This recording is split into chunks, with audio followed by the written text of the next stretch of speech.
Hello viewers जोआ क्लासत आमी R2 exerciser 7 number question मध्य समाधान करिसिलु আজি আমি 8 নম্বৰৰ পৰা স্টাर्ट কৰিলু 8 নম্বৰ কি কৈছে find out the smallest perfect square number which is divisible by 4 9 and 10 যি কোনো দুটা তিনিটা চাৰিটা নাম্বাৰে ডিভিজিবল হোৱা কোনটো সংখ্যা হ'ব পাৰে সেই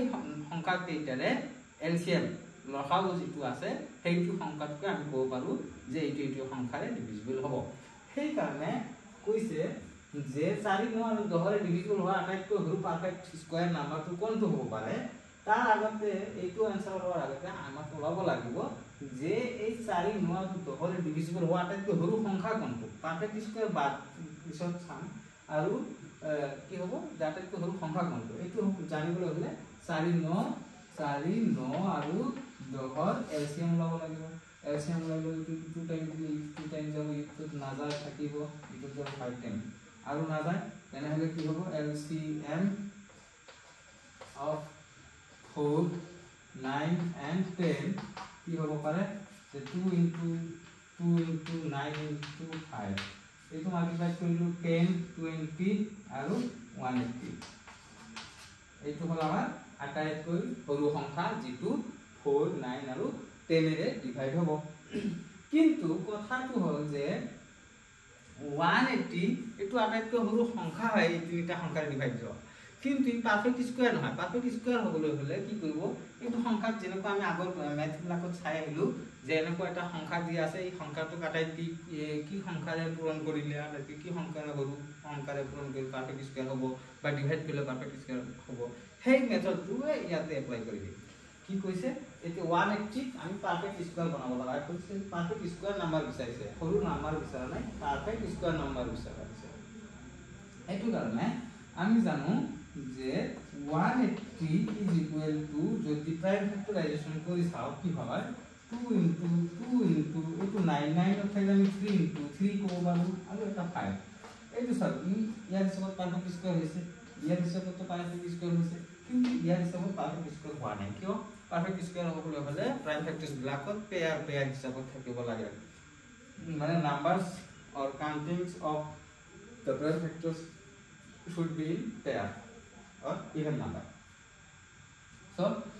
ইয়াতে দেখা গল যে এইটো পারফেক্ট স্কয়ার হ'বলৈ হলে এটা এক্সট্রা পাছেৰে ইয়াতে মাল্টিপ্লাই কৰিব লগা হয় তেতিয়াহে 180 কি হ'ব আমাৰ পাৰফেক্ট স্কয়াৰ নাম্বাৰ হ'ব সেই কাৰণে 180 আমি কি কৰিলো 180 should be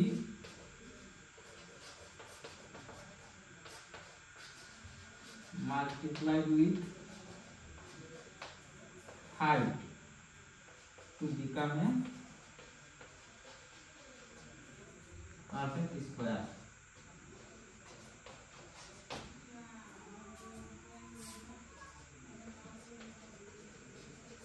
Perfect square number. So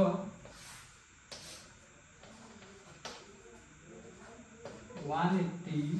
is multiplied by 5 কি হ'ব 45 900 এইটো 900 যেটো আমাৰ হয় পাৰফেক্ট স্কয়াৰ নাম্বাৰ সেই কাৰণে আমি ক'ব পাৰো therefore thus we can say that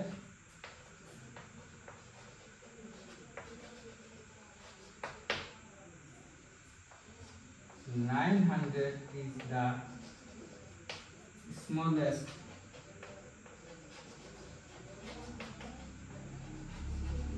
perfect square number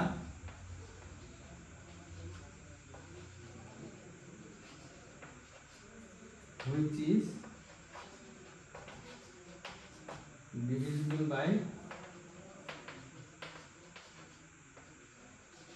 4 9 and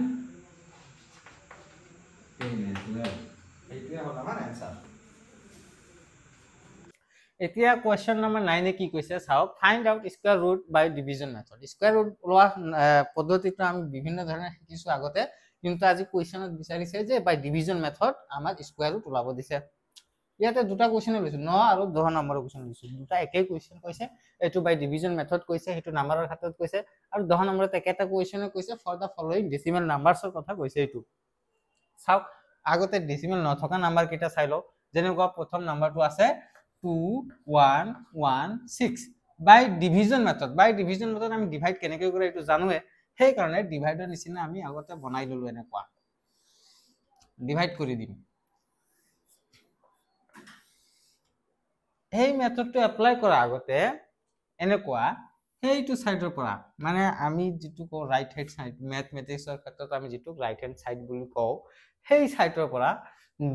দুটা কৈ গ্ৰুপ বনাই লব লাগিব যেনেকুৱা মই এটা গ্ৰুপ বনাইলো এটো গল ফাৰ্স্ট গ্ৰুপ তাৰ পিছত সেকেন্ড গ্ৰুপ মানে দুটা ডিজিট মিলে এটা গ্ৰুপ হ'ব লাগিব বাকি যিমান ডিজিট থাকিব পাৰে যিমান ডিজিটৰ নাম সংখ্যা হয় হ'ব পাৰে কিন্তু আমাৰ কাম হল গ্ৰুপ বনাই লোৱা গ্ৰুপটো বনাই ললো এনেকৈ তাৰ পিছৰ কামটো কি হ'ব সো ফাৰ্স্ট স্টেপ কি হ'ব গ্ৰুপ বনোৱা সেকেন্ড স্টেপ কি কৰিম এই ফালৰ পৰা এতিয়া লেফট সাইডৰ পৰা প্ৰথম গ্ৰুপটো যেটো আছে কিমান আছে 21 সেই 21 ৰ আটাইতকৈ ওচৰত কোনটো পাৰফেক্ট স্কয়াৰ নাম্বাৰ আছে আমি জানো পাৰফেক্ট স্কয়াৰ নাম্বাৰ কোনটো আছে 16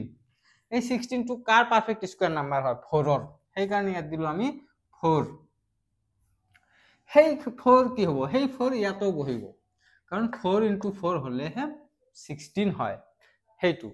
আৰ প্ৰথম গ্ৰুপটো কি আছে 21 ইয়া আটাইতকৈ ওচৰত থকা পাৰফেক্ট স্কয়াৰ নাম্বাৰ কোনটো হয় 16 হেইটো ললো আৰু 16 কাৰ পাৰফেক্ট স্কয়াৰ নাম্বাৰ হয় 4 ৰ সেই কাৰণে এটা 4 ললো ইয়াতে যেটো সংখ্যা লম আমি যি ডিজিটটো বহাম সেই ডিজিটটো ওপৰতো বহিব সেই কাৰণে আমি এনেকৈ কৰি দিলু যে এতিয়া সেকেন্ড কাম কি হ'ব ইয়াৰ পৰা এটো কি হ'ব মাইনাস হ'ব ইয়াৰ পৰা এটো মাইনাস হলে কিমান হ'ব 5 কিমান হ'ব 5 সো এতিয়া এই ফালে আহিম এইটো আকো কি হ'ব আমি ইয়াতে যেটো সংখ্যা প্ৰতিটো স্টেপতেই এটা স্টেপৰ পৰা নেক্সট স্টেপত যাওতে ইয়াতে যেটো ডিজিট বহাম সেই ডিজিটটোকে কি কৰিম ডাবল কৰিম মানে এইটোৰ লগত এইটো ডিজিটে আমি কি কৰিম প্লাস কৰিলে কিমান হ'ব এইটো 8 হ'ব নেক্সট আমাৰ ডিভিজৰ কোনটো হল আগতে ডিভিজৰ কি আছিল 4 এতিয়া ডিভিজৰ হল গৈ আমাৰ 8 কিন্তু এটো আসলে 8 নহয় ইয়াতে এটো প্ৰতি স্টেপতে এটা ডিজিট বাঢ়ি যাব যদি এটো 8 আহিছে তাৰ মানে 8 ৰ পিছত ইয়াতে এটা ডিজিট বহিব তাৰ মানে আমি ক'ব পাৰো এটো 80 ৰ হাউস 80 ৰ হাউসৰ সংখ্যা হ'ব এতিয়া আমি এটোৰ সংখ্যা ইমান সংখ্যা বহাব লাগিব যাতে এই যেটো মাইনাস কৰি পাইছো আগতে 5 আৰু এটো নেক্সট গ্ৰুপটো নামি আহিব নামি আহিলে কিমান হ'ব 16 এটো ইয়াতে আহি গল এটো আহি গল 516 আমাক ইয়াতে এনেকুৱা এটা সংখ্যা বা ডিজিট বহাব লাগিব যেটো ডিজিটেৰে মাল্টিপ্লাইড কৰাৰ পিছত আমি হয়তোবা এইটো সংখ্যা কাৰেক্ট এক্স্যাক্টলি পাব পাৰো নহলো আটাইতকৈ কিমান ওচৰত যায় সেইটো চাব লাগিব যদি আমি ইয়াতে 1 বহাও কি হ'ব 81 আৰু এইটোৰে মাল্টিপ্লাইড কৰিব লাগিব মই কৈছো যেটো সংখ্যা ইয়াতে বহাম সেইটোৰে মাল্টিপ্লাইড কৰিম কৰি কিনে এইটো পাব লাগিব চাওক যদি আমি 1 বহাও 81 1 ৰে মাল্টিপ্লাই কৰিলে 81 এ হ'ব আকৌ 2 বহালে কি হ'ব ইয়াতে 2 ৰে মাল্টিপ্লাইড কৰিব লাগিব এনেকৈ এটো মাল্টিপ্লাইড কৰিলে হ'ব 164 কিন্তু ইয়াতে আসলে কিমান লাগে আমাৰ ইয়াতে লাগি আছে কিমান 516 হবলৈ হলে কি হ'ব ইয়াতে 6 এটা বহাই দিও কিমান হয় চাই লো আগতে হয় নে নহয় 6 ৰ বহাইলে কি হ'ব যে 6 6 এ 36 ৰ 6 3 কেৰি 6 8 যা 48 আৰু 3 51 হৈ গল নে নাই তাৰ মানে আমি ইয়াতে 3 বহালে 6 বহালে সেই 6 ৰে যদি মাল্টিপ্লাই কৰো তেনেহলে আমি 518 পাও 16 পাও সো সেই কাৰণে আমি ইয়াতে 6 বহাই দিলু ইয়াতে 6 বহাওয়া মানে কি 6 ৰে মাল্টিপ্লাইড হ'ব লাগিব 6 ৰে মাল্টিপ্লাইড হলে কি হয় ডিভিজনত কি হয় যে ডিভিজৰৰ লগত এটা সংখ্যা যেটো মাল্টিপ্লাইড হয় কত যায় কোচেন্টত খাই যায় সেই কাৰণে এটো 6 বহে 6 ৰে মাল্টিপ্লাইড কৰিলু যেটো সেই 6 টো আমি কোচেন্টত দিম সেই কাৰণে এতিয়া এই 6 টো আৰু এই টোটাল 86 ত মাল্টিপ্লাইড হলে কিমান হয় 516 এতিয়া মাইনাস কৰি চাও 0 হৈছে যেতিয়া আমাৰ ৰিমাইন্ডাৰ 0 হয় সেই কোচেন্টত পোৱা নাম্বাৰটো যেটো হেইটোৱে হল আমাৰ therefore square root of 2116 is equal to আমাৰ কিমান পালো যে 46 এটো ভালকৈ বুজিলা এতিয়া আমি এটা কৰি এনে প্ৰেক্টিচ কৰি চাম অলপ স্পীডত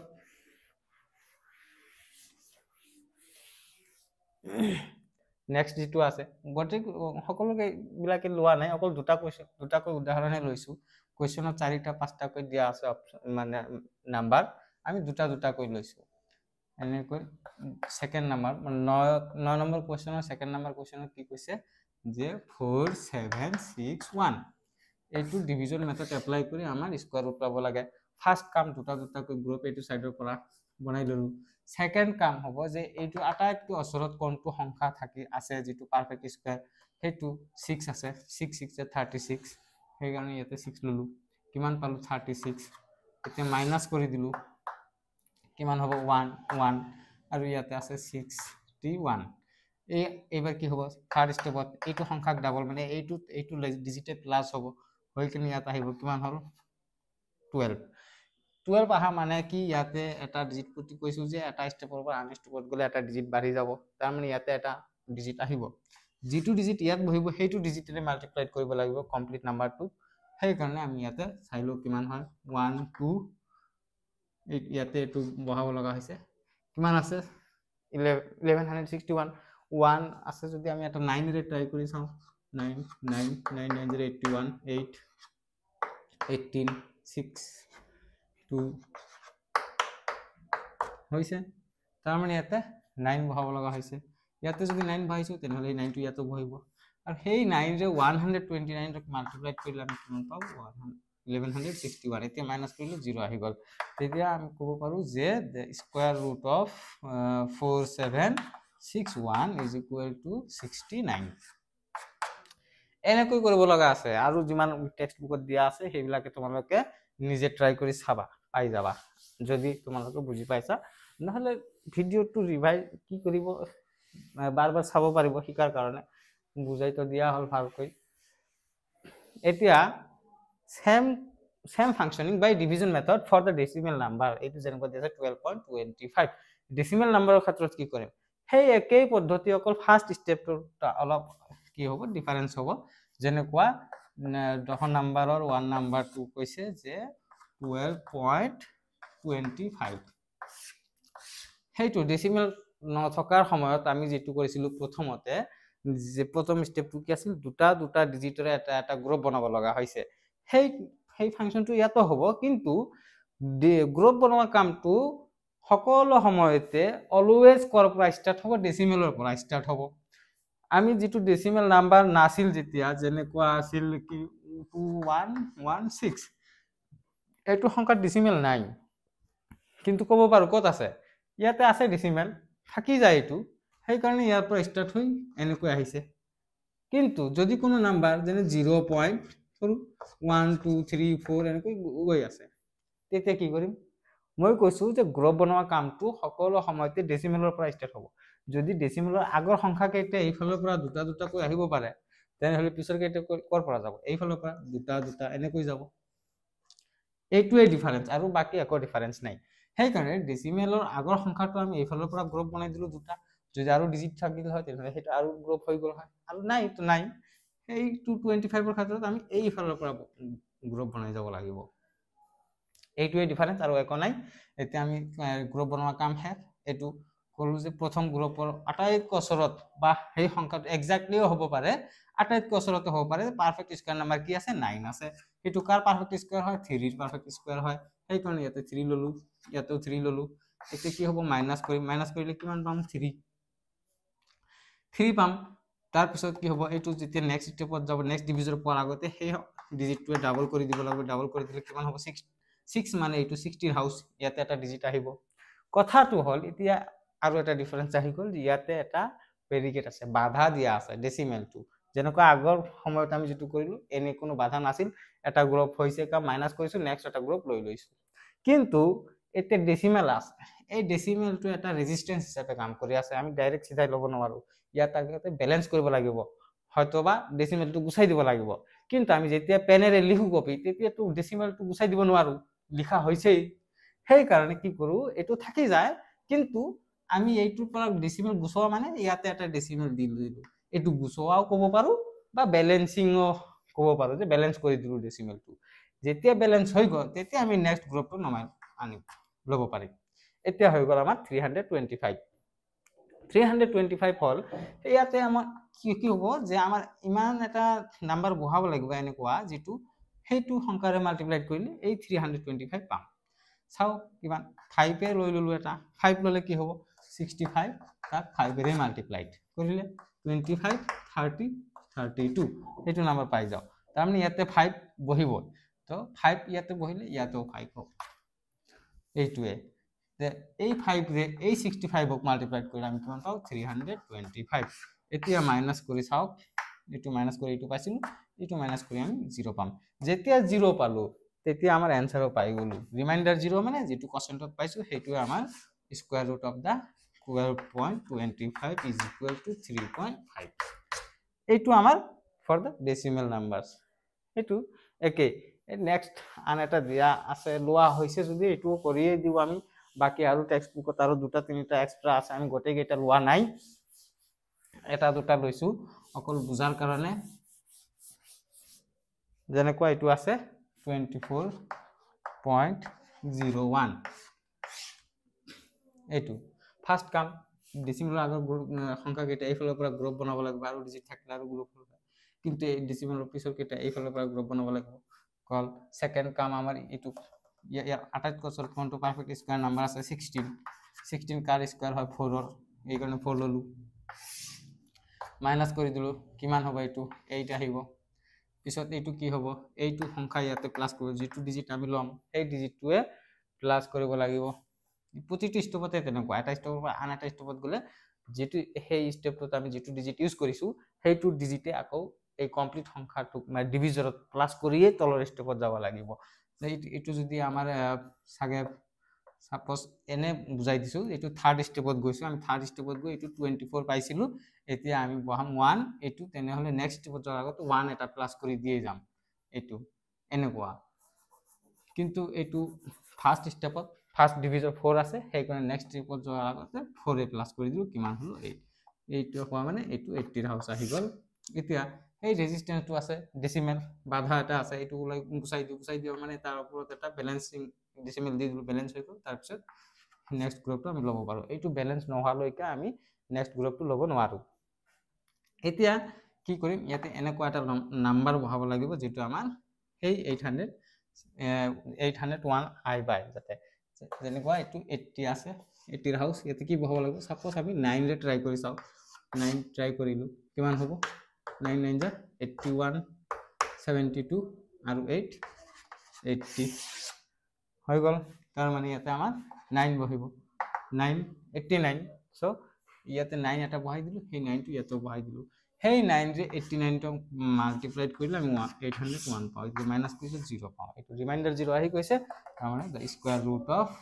24.01 is equal to 4.9। এইটোৱে এনেকৈ তোমালোকে বাকি যিমান আছে ট্ৰাই কৰিবা। এতিয়া আমাৰ কোৱেশ্চন নাম্বাৰ 11, তাৰে তিনিটা কোৱেশ্চন আছে এ বি সি, তিনিটা একেলগে লৈ লৈছো। প্ৰথম এ নাম্বাৰটো কি কৈছে যে which of the following is the square of an odd number। কৈছে যে সেই তলতে অপশন কেইটা নাম্বাৰ আছে, সেই নাম্বাৰ কেইটা কোনটো এটা অড নাম্বাৰৰ পাৰফেক্ট স্কয়াৰ নাম্বাৰ হ'ব পাৰে সেইটো সুধিছে। সেইটো কাৰণে আমাৰ ম্যাথমেটিক্স কৰাৰ কাৰণে একো প্ৰয়োজন নাই, আমাৰ যেহেতু স্কয়াৰৰ চাৰ্টটো মনত আছে, আমি আগতে শিকিছো স্কয়াৰৰ চাৰ্ট কি হয়, 1 ক স্কয়াৰ কৰিলে 1 পাম, 2 ক স্কয়াৰ কৰিলে 4, 6 ৰ কি হ'ব 6 আৰু 5 ৰ 5, 7 ৰ 9, সেইটো কৈছে। মানে সেইটো চাৰ্ট আমি জানো যে কোনটো নাম্বাৰক স্কয়াৰ কৰিলে কিমান আহে শেষত ইউনিট ডিজিটত। সেইটো যেটো 6 টো কাৰ পাৰফেক্ট স্কয়াৰ হলে আমি পাম, 6 ৰ স্কয়াৰ হলে ইউনিটত যদি 6 থাকে তেতিয়া পাৰফেক্ট স্কয়াৰ নাম্বাৰৰ শেষত আমি 6 পাম। 9 কাৰ পাম, 3 থাকিলে 9 পাম, 3 বা 7 দুটা অড নাম্বাৰ, 3 থাকিলে তাক স্কয়াৰ কৰিলে 9 পাম, বা 7 থাকিলেও তাক স্কয়াৰ কৰিলে 9 পাম। আৰু ইয়াতে আছে 9 আৰু ইয়াতে আছে এইটো অপশন ডাবল হৈ গল চাগে, এইটো বেলেগ এটা অপশন বেলেগ অপশন থাকিব পাৰে। এইটো মানে আমি ক'ব পাৰো যে which of the following is the square of an odd number odd নাম্বাৰৰ পাৰফেক্ট স্কয়াৰ কি হ'ব যেটো শেষত ইউনিটত 9 আছে সেইটোৱে আমি ক'ব পাৰো যে 169 থকাটো আমাৰ পাৰফেক্ট স্কয়াৰ নাম্বাৰ হয় কাৰ ক্ষেত্ৰত যে অড নাম্বাৰৰ পাৰফেক্ট স্কয়াৰ নাম্বাৰ হ'ব তাইছে কিয়নো ইউনিটত 9 আছে ইউনিটত 9 আহা মানে কোনটো অংকৰ স্কয়াৰ ৰুট হ'ব পাৰে হয় 3 নহয় 7 হয় 3 আৰু 7 দুয়োটা অড নাম্বাৰ হয় নেক্সট কি কৈছে B number in which of the following number 1 will be in one's place এটো আমাক ম্যাথ কৰিব নালাগে কাৰণ আমি স্কয়াৰৰ চাৰ্টটো জানো যে 9 আছে ইউনিটত স্কয়াৰ কৰিলে কিমান আহিব 81 9 ক স্কয়াৰ কৰিলে কিমান আহে 81 81 মানে ইউনিটত কিমান থাকিল 1 সো এটো অপশনটো আনসারটো প্ৰথমটোৱে পাই গলো যে এইটোৱে হয় ইয়াৰ আনসাৰ 1 কত থাকিব যেতিয়া 9 স্কয়াৰ হ'ব তেতিয়া 1 পাম বাকি এটোটো না থাকে এটোটো না থাকে এটোটো না থাকে এটো গল সি নাম্বার কোশ্চেনে কি কৈছে যে how many natural numbers are there in between 18 square and 19 square যে 18 স্কয়ার আৰু 19 স্কয়াৰ দুটা পাৰফেক্ট স্কয়াৰ নাম্বাৰ পাম স্কয়াৰ কমপ্লিট হোৱাৰ পিছত তাৰে মাজত কিমানটা ন্যাচাৰাল নাম্বাৰ থাকিব পাৰে হেতু জনাৰ আগতে আমি 18 স্কয়াৰ আৰু 19 স্কয়াৰটো ওলাই লও সো ইটো সলিউশনটো আমি কৰিব লগা আছে কৰি চাও 18 স্কয়াৰ কিমান হ'ব পাৰে এটো ট্ৰিক শিকি মানে শিকি লৈছো আমি যে কেনেকৈ দুটা ডিজিটৰ স্কয়াৰ ওলাব পাৰি যেনেকৈ 18 স্কয়াৰ 64 4 6 ক্যাৰেট 8 1 जा 8 ডাবল কৰিলে কিমান হ'ব 16 16 আৰু 6 কিমান হ'ব 22 2 2 ক্যাৰেট থাকিল এতে 1 স্কয়াৰ আৰু 2 কিমান হ'ব 3 324 পালো আৰু 19 স্কয়াৰ কৰিলে কিমান পাম 81 আৰু 1 8 থাকিল এটো 9 9 ডাবল 18 18 আকৌ 8 আহিব 26 26 6 2 ক্যারেট 1 ক্যারেট 3 এইটো মানে 18 স্কয়ার পালো এইটো আৰু 19 স্কয়াৰ পালো এইটো দুটা এই দুটা নাম্বাৰ 324 আৰু 361 এই দুটাৰ মাজত কিমানটা ন্যাচাৰাল নাম্বাৰ থাকিব পাৰে হেতু জানাৰ কাৰণে আমি কি কৰিম যে এইটো ডাঙৰ সংখ্যাটোৰ পৰা সৰু সংখ্যাটো বিয়োগ কৰিম চাও নাও 361 minus 324 এটো কৰিলে কিমান পাম আগতে অলপ কাম থাকিব এটো আগতে আৰু এটা কনসেপ্ট শিকি লও যেনে কয় এটা সহজ হিসাব 9 ৰ পৰা 6 মাইনাস হলে কিমান থাকে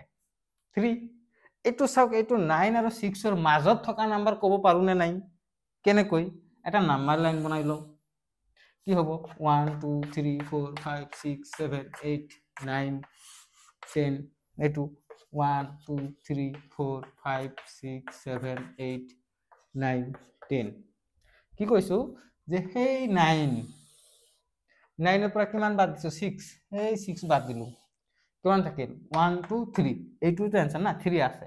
কিন্তু এই 1 2 3 6 আৰু 9 ৰ ভিতৰত আছে নে নাই 6 তো বাদ গল কিন্তু এই 3 টো 9 ক ধৰিয়ে 3 হৈছে কিন্তু 9 ৰ ভিতৰত তো পৰা নাই ভিতৰত পৰিবলৈ হলে এইটো 9 আৰু 6 ৰ ভিতৰত কেইটা আছে দুটা নাম্বাৰ আছে হেতু কাৰণ কি কৰিম আমি 9 আৰু যেটো নাম্বাৰ কৈছে যেতিয়া ভিতৰৰ কথা হ'ব দে ইমান আৰু ইমানৰ ভিতৰত কিমান নাম্বাৰ আছে হেতু জানিবলৈ হলে তাৰ পৰা আৰু এটা 1 বাদ দিব লাগিব তেতিয়াহে আমি সেই বাউন্ডাৰীৰ পৰা ভিতৰত থাকিম একেবাৰে বাউন্ডাৰীত লাগি না থাকে তেতিয়া आंसर হৈ যাব আমাৰ ইমান 2 সেই কাৰণে এইটো কনসেপ্ট ইয়াতো আছে যদি আমি 361 ৰ পৰা 324 পাও এটো যদি মাইনাস কৰি চাও কিমান হ'ব যে 11 ৰ পৰা 4 গলে আমাৰ হ'ব 7 6 ৰ পৰা 3 যাব কিমান হ'ব 4 গল এটো 47 পালো কিন্তু 47 নাম্বাৰটো যেটো পাম এইটো 361 ক নহয় 324 ক যিকোনো এটা বাউন্ডাৰী ধৰি থাকিব ভিতৰত নপৰে সেই কাৰণ তাৰে পৰা আমি আৰু এটা নাম্বাৰ মাইনাস কৰিব লগা আছে মাইনাস কৰিলে যেটো পাম কিমান 46 এইটোৱে হল যে হেতু আৰু এইটো নাম্বাৰৰ ভিতৰত থকা কোনো বাউন্ডাৰীত লাগি না থকা এই দুটাৰ মাজত ভিতৰত থকা সেই কাৰণে হ'ব আমাৰ आंसरটো কি হ'ব there are how many natural numbers are there so there are ইয়াতে লিখি দিও এটো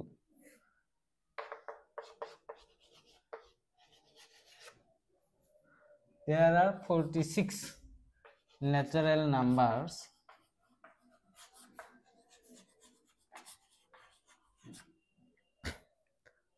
in between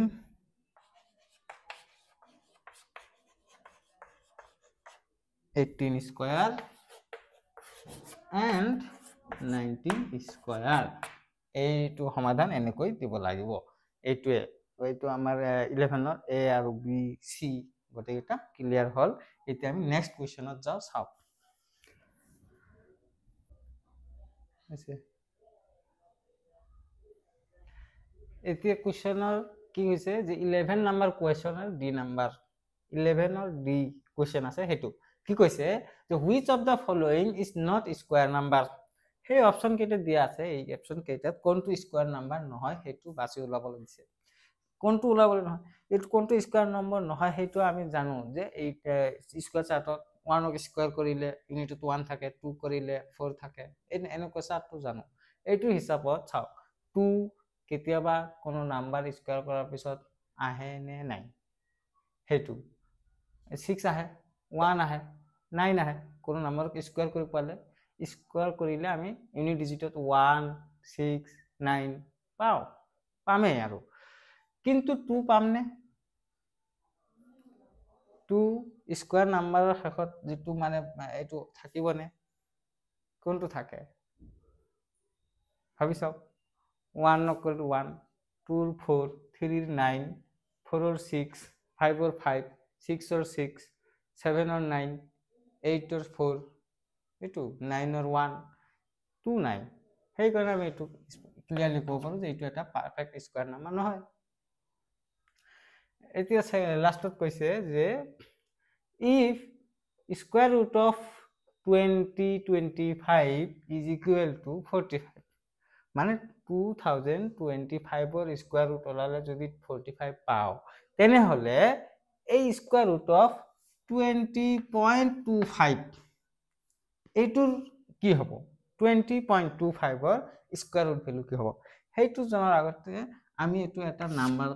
ক্যালকুলেশন কৰি চাও যেনে ডেসিমেলৰ মাল্টিপ্লিকেশন 1.2 এটো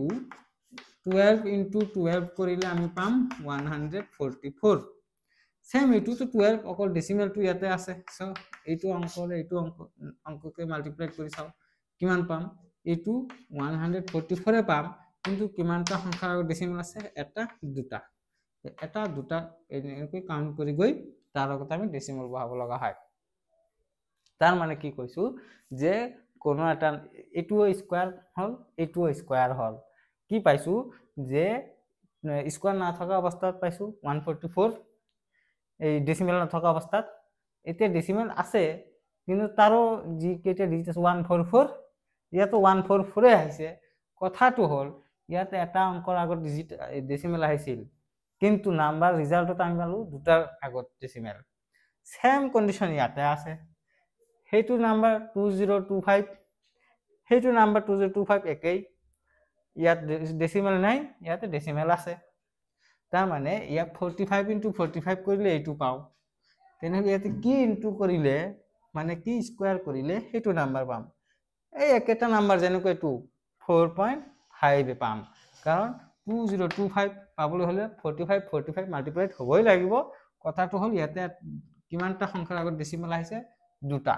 তেনে হলে আমাক এই ৰিজাল্টত কিমানটা অংকৰ আগত ডেসিমেল লাগিব এটা কাৰণ পূৰণ হোৱাৰ পিছত মাল্টিপ্লাইড হোৱাৰ পিছত সেই ডেসিমেলটো কি হয় ডাবল হৈ যায় সেই কাৰণে আমাৰ আনসাৰটো হ'বগৈ এইটো 4.5 এইটো একো ম্যাথ কৰিব লগা একো নাই এইটো অকল বুজা বুজিৰ কাম আৰু হয় বাস আজি ইমানেই